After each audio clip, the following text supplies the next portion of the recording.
बिस्मिल्लाहिर्रहमानिर्रहीम। अस्सलाम वालेकुम नाजरीन, गुलाम हैदर खोखर उम्मीद करता हूँ कि खैरियत से होंगे। नाजरीन, मुल्क में आम इंतखाबात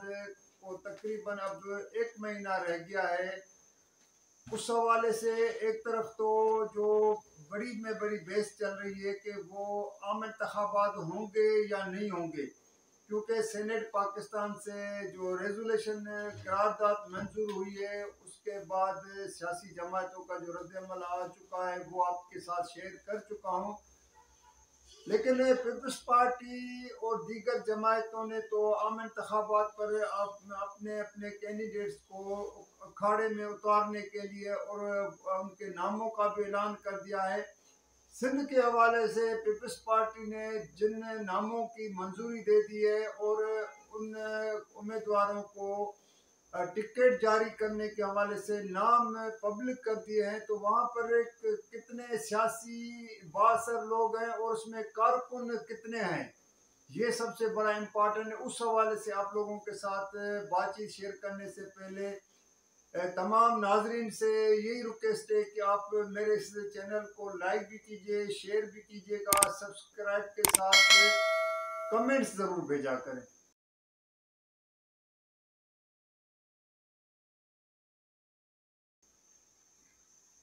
तो नाजरीन,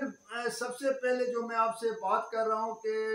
सेनेट पाकिस्तान पे हमने कल भी अपने वीलॉग में यहाँ पर मैं बात कर चुका हूँ और तमाम मीडिया पर इसके हवाले से काफ़ी बहस भी हो चुकी है। जिन पार्टियों ने अपने के सेनेटर्स को नोटिस जारी करने थे वो सब चीज़ें आ चुकी हैं। अब असल चीज़ तो ये है कि पीपल्स पार्टी, मुस्लिम लीग नून, PTI अगर सिंसियर है कि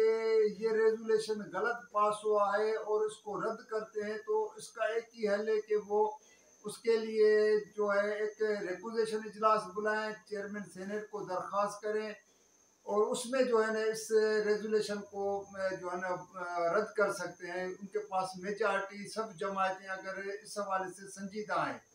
तो वो कर सकती हैं, या चेयरमैन सेनेट जिसने रेजोल्यूशन पास कराने में अहम किरदार अदा किया है तो उसके खिलाफ अदम एतमाद की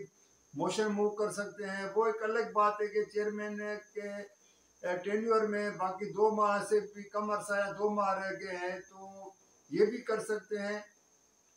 लेकिन मैं आज आप लोगों के साथ जो अहम बात शेयर करने जा रहा हूँ वो ये है कि पीपल्स पार्टी ने जो सिंध में नेशनल असेंबली और सूबाई असेंबली के उम्मीदवारों का जो ऐलान किया है, उनके जो नामों की लिस्ट जारी की है, वो जो मुझे लिस्ट मिली है क्योंकि वो लिस्ट अब मीडिया में आ चुकी है, तो मैं आप लोगों के साथ वो बातचीत शेयर करने जा रहा हूँ कि यहाँ वहाँ पर पीपल्स पार्टी की क़यादत को क्यों नहीं वो जो है कारकुन याद आ गए हैं। मतलब कोई ऐसा डिस्ट्रिक्ट नहीं है जहाँ पर ये कह सकें कि जी फलां डिस्ट्रिक्ट से कोई ऐसे कारकुन को भी नामजद किया गया हो और उसको टिकट जारी किया हुआ। मैं मसलन सबसे पहले इम्पोर्टेंट जो खुद पीपल्स पार्टी के चेयरमैन बिलावल भुट्टो जरदारी, उसके वालिद आसिफ जरदारी और साथ में जो बाकी कैंडिडेट्स जो है उनके ख़ानदान के हवाले से नवाब शाह हो या लाड़काना हो, अब वहाँ से बिलावल भुट्टो जरदारी खुद 2 जो सीटों से NA का इलेक्शन, नेशनल असेंबली का इलेक्शन लड़ रहा है। आसिफ जरदारी जो है सूबाई कौमी असेंबली के नवाब शाह से लड़ रहा है। इस तरह फरियाल टालपुर लाड़काना से इलेक्शन में हिस्सा ले रही है, तो अजरा पेचू हो नवाब शाह से इंतखाब में हिस्सा ले रही है, तो मीर मुनवर टालपुर उमरकोट से लड़े। इससे आप अंदाजा लगा कि एक खानदान के पास 5 सीटें जो इस वक्त जो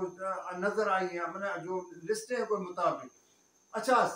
इससे भी इम्पोर्टेंट बात है कि निसार खोड़ो जो सूबाई सदर भी हैं और सेनेट पाकिस्तान के रुकन भी हैं, इस वक्त सिटिंग सेनेटर है, उसको सूबाई असेंबली के लिए टिकट जारी कर दिया है। उसके साथ मतलब लाड़काना से बाकी चले, जमील सुमरो हो, जो बाकी सियाल हो, कोई और हो, तो वो एक अलग बात है। लेकिन निसार खोड़ो को जबकि उसके पास 2 ओहदे इस वक्त हैं, तो फिर उसको सूबाई असेंबली का टिकट जारी करने का तुक क्या बनते, क्यों उसको फिर जो है कंबर शहदाद कोर्ट में देखा जाए तो वहाँ पे जो है अपना नादिर मंगसी फिर आमिर मंगसी, एक भाई कौमी असम्बली पे एक सूबाई पे, फिर सिंध असम्बली के जो है सरदार खान चांदी जो शबीर मरहूम के बेटे हैं, वो है उसका दूसरा भाई है, उनको टिकट जारी किया गया है। सखर से आप अंदाज़ा कर लें कि सैयद खुर्शीद शाह को नेशनल असम्बली का, तो अवैस शाह को जो है सूबाई असम्बली का, बाप बेटे वहाँ सखर से आ रहे हैं। मैं आप अच्छा फिर घोटकी का इलेक्शन देखें, घोटकी से सरदार अली गौर महर को नेशनल असम्बली का, उसके भाई अली नवाज महर को सूबाई असम्बली का, और सरदार मोहम्मद बख्श महर को भी सूबाई असम्बली का। भाई घोटकी से मैंने कोई कारकुन नहीं है, कुछ भी नहीं है। शिकारपुर में आप चले जाएं तो वहाँ पे गौस बख्श महर ने तो लगता है कि उसने रिटायरमेंट का सियासत से किनारा कशी कर ली, लेकिन उसके भाई शहरियार बेटे जो हैं उसको शहरियार महर को दिया है, और दूसरा उसका बेटा भी है आरिफ खान महर। आरिफ खान महर जो है वो सूबाई असम्बली पे आएगा, शहरियार जो है नेशनल असम्बली में चला गया, बाप की सीट पे चला जाएगा। मसलन ये ऐसी बाकी बहुत सी जो ठट्टा के शिराजी, अब अयाज शिराजी, फिर उसके साथ दूसरे जो है शाह हुसैन शाह शिराजी, रियाज हुसैन शाह शिराजी। अब वो खानदानी को जो है ना सिर्फ उतारना था। कोटड़ी जामशोरे से मलक असद सिकंदर है, और उसके बेटे मलक सिकंदर खान, उसको सूबाई असम्बली की दी गई। तो यहाँ पर सिकंदर राहपोटो जिसको जिनका एक अपना वोट भी है राहपोटो का, सेवन तहलके में हो या जो पूरे जामशोरो डिस्ट्रिक्ट में हो, तो उन लोग उसको क्यों नजर, वो 5 साल पार्टी के साथ रहे हैं, और उसने नेशनल असम्बली के जो टेन्योर 5 साल का गुजारा है, तो उसको अच्छा खैरपुर में आ जाए। चलो सैयद कायम अली शाह साहब बड़े भुट्टो साहब के ज़माने से पार्टी से वाबस्ता हैं, और वो लायल रहे, कभी उसने चाहे डिक्टेटर ज़ियाउल का ज़माना हो या बाकी जो भी, लेकिन पार्टी के साथ हमेशा सच्चे रहे। उसको सूबाई असम्बली का टिकट उसका राइट भी बनता है, उसको मिलना चाहिए। फिर उसकी बेटी को नेशनल असम्बली का सीट पे जो है उसको टिकट जारी किया है। चलो एक किसी हद तक आप मान लेते हैं कि इस खानदान के साथ मेरिट की अगर बात, फिर जावेद शाह को अगर आपने खैरपुर से जो नेशनल असम्बली का टिकट दिया है, तो उसकी जो बीवी है महरीन भुट्टो, तो वो उसको जो है रिजर्व सीटों पे, खवातीन की मखसूस सीटों पे जो वहाँ पर उसको सीटें, वो जो वहाँ पे उसको सीट मिलेगी, जब आम इंतखाबात होंगे तो मखसूस सीटों पे वो आ जाएगी। इस तरह मैं जितने भी ऐसे मखदूम, हालांकि मखदूम, अब मखदूम बड़े तो चले गए, मखदूम अमीन फ़हीम मरहूम अल्लाह उसको जन्नत में वो जायता फरमाए, लेकिन मखदूम जमील जमा है, उसके साथ फिर मखदूम फ़खर जमा, उसके साथ मखदूम महबूब जमान। आप अंदाज़ा कर लें कि खानदानों को नवाजा जा रहा है। अच्छा इन और भी बहुत से, मैं आपके साथ बाकी मीरपुर खास के यूसुफ तालपुर, अब यूसुफ तालपुर उम्र के हिस्से में है। आपने कोई याद होगा जब इमरान खान के खिलाफ अदम एतमाद का मोशन आया था, तो और उसके बाद जब नेशनल असम्बली की मुद्दत पूरी हो रही थी, या तो आखिरी सेशन इजलासों में मैंने खुद देखा कि व्हील चेयर पे लेके आए थे उसको, मैं वो चलने के काबिल, इस उम्र के हिस्से में बीमारी है या कुछ भी है। यूसुफ तालपुर को भी दिया गया टिकट, फिर उसके बेटे जो है तैमूर तालपुर को भी टिकट जारी कर दिया गया है। भाई आप मीरपुर खास में और भी लोग हैं, मतलब वर्कर हैं, दूसरे हैं, तीसरे हैं, कोई बस क्या है, सिर्फ यहाँ पर अगर हम ये कहें कि बिलावल भुट्टो ने बातें तो बड़ी की थी कि मैं जो चाहता हूँ कि अब जो बुजुर्ग हो गए 65-70 साल से जो ऊपर चले गए हैं, तो वो घरों में बैठे, चले आप अपने पार्टी वालों को, इन 70-65 साल वालों को आप घरों तक तो नहीं भेज सकते हैं, घरों में तो नहीं बिठा सकते हैं, लेकिन कम से कम ये तो एक रवायत कायम करते कि जी मैं आपको एक खानदान को एक टिकट, फिर उसके दूसरे उसी शहर में से किसी कारकुन को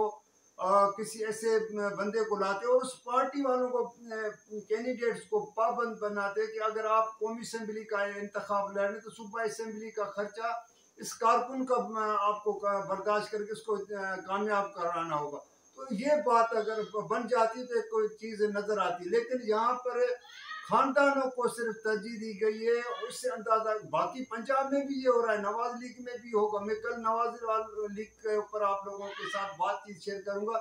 लेकिन इस वक्त सिंध में जो पीपल्स पार्टी की टिकटें जारी हुई हैं, जो नाम नजर आए, उससे ये एक बात वाज़ेह हो गई है तो अब सियासी जमातों का अपना वोट लगता है कि पीपल्स पार्टी की क़यादत को भी ये एहसास हो गया है कि पार्टी का वोट कम होता जा रहा है या कम हो गया है, और उसकी निस्बत जो खानदान है, जो चाहे सैयद हो या बाकी जो दूसरी अपना ताल्लुक रखते हो, ज़ातों से ताल्लुक रखते हो, या सरदार हो या खान हो या तालपुर हो, मीर हो, सैयद हो, उनका गलबा ज़्यादा जो है ना, और उनका वोटर भी उन्हीं का है, पार्टियों का वोट जो है ना वो ख़त्म हो रहा है। तो मुझे यहाँ पे वो शेर अफजल जो पीटीआई का है कि वो बढ़ गया बात है, तो लगता है कि सियासी जमातों का वोट बढ़ गया है। नाज़रीन, अगले मौजू पर मैं कल फिर किसी और पे बात करूँगा। जब तक के लिए इजाज़त दीजिएगा। अल्लाह हाफ़िज़।